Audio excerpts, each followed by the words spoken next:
अशी एकसारखी ढवळत राहायची म्हणजे आपली कढी उतू जाणार नाही.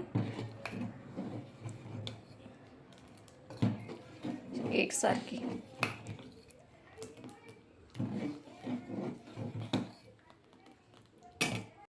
ती पद्धतीने कढी कशी बनवायची ते बघू शकतो. मी ह्या 10-12 मिरच्या घेतलेल्या आहे. आमच्या घरामध्ये एकदम झणझणीत कढी लागते आणि थोडीशी मी जास्त करत आहे, त्यासाठी या मिरच्या घेतलेल्या आहे. त्याच्यामध्ये लसूण घेतलेला आहे आणि याचं आता आपण मीठ घालून वाटण करून घेणार आहोत. माझी आजी अशी खूप सारी कढी बनवायची, खूप छान लागते ही कढी. माझ्याकडे मी काल साई हलवली होती, त्याचं ताक होतं. मी काय विकत ताक आणलेलं नाही. विकतच्या ताकाची सुद्धा खूप सुंदर कढी होते, किंवा मग दही आणून सुद्धा तुम्ही त्याची कढी बनवू शकता. आता आपण हिला मिक्सरच्या जारमध्ये घालून ही मिरची वाटून घेऊ. तुम्ही खलबत्त्यात बारीक केली तरी पण चालेल. मिक्सरमध्ये आपण असं हे बारीक करून घेतलेलं आहे वाटण. आणि सोप्या पद्धतीने बनवलेली कढी अगदी कोणालाही बनवताना. आता ताकामध्ये मी एक अर्धी वाटी बेसन घालून घेतलेलं आहे. त्याचा आपण असं एकजीव करून घेणार आहोत. आता आपलं असं हे एकजीव झालेलं आहे. आपण ते बेसन याच्यामध्ये आपण असं हे मिक्स करून घेतलेलं आहे. आता आपण आपल्या ठेशामध्ये सुद्धा मीठ घातलेलं आहे, त्यामुळं आपण ह्याच्यामध्ये चवीपुरतंच मीठ घालू.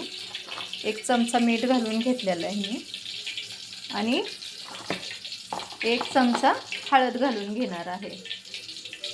1 चमचा आणि पुन्हा त्याला असं आपण मिक्स करून घेणार आहोत. अशा पद्धतीने असं मिक्स केलं. कोणी अगदी सहज सोप्या पद्धतीने बनवलेली आहे कढी कोणी बनवू शकतं. मला जर कंटाळा आला स्वयंपाकाचा तर मी असा कढी भात करून खाते. फोडणीकडे जाऊया. सर्वप्रथम मी पातेलं ठेवलेलं आहे, त्याच्यात तेल घालून घेतलेलं आहे आणि तेल गरम झालेलं आहे. त्याच्यामध्ये आपण आता ही मोहरी घालून घेऊया, जिरे घालून घेऊया. जिरे घालून झाल्यानंतर आपण लसूण घालूया. लसूण चांगला तळल्यानंतर त्याच्यामध्ये घालूया कढीपत्ता. कढीपत्ता झाल्यानंतर आपण त्याच्यामध्ये आता हा ठेचून घेतलेला ठेचा आहे हा घालून घेऊया आणि त्याला असं चांगलं 1 मिनिटभर हा ठेचा भाजून घेऊया याच्यामध्येच. अशा प्रकारे 1 मिनिटासाठी आपण याला भाजून घेणार आहोत. असं 1 मिनिटभर आपला ठेचा परतून झालेला आहे. याला 1 मिनिट कशासाठी परतून घ्यायचं, कारण मी कच्ची मिरची घातली होती. तुम्ही भाजून सुद्धा मिरची घालू शकता याच्यामध्ये.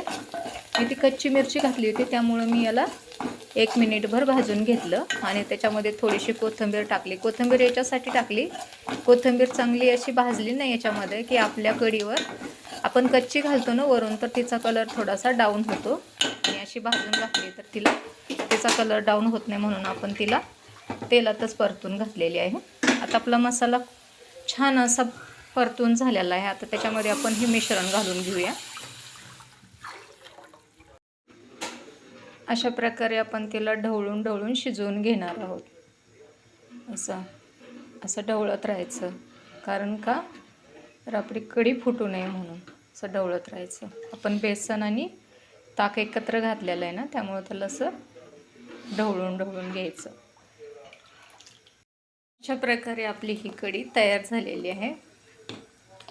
टेक्स्चर पण खूप सुंदर आलेलं आहे. एवढी अशी घट्ट बनवायची, खूप सुंदर अशी आपण कढी भात किंवा भाकरी कढी अशी. याच्यामध्ये कोणी पकोडेसुद्धा टाकतं तळून. कढी पकोडा खूप छान लागतो याचा, कढी पकोडासुद्धा.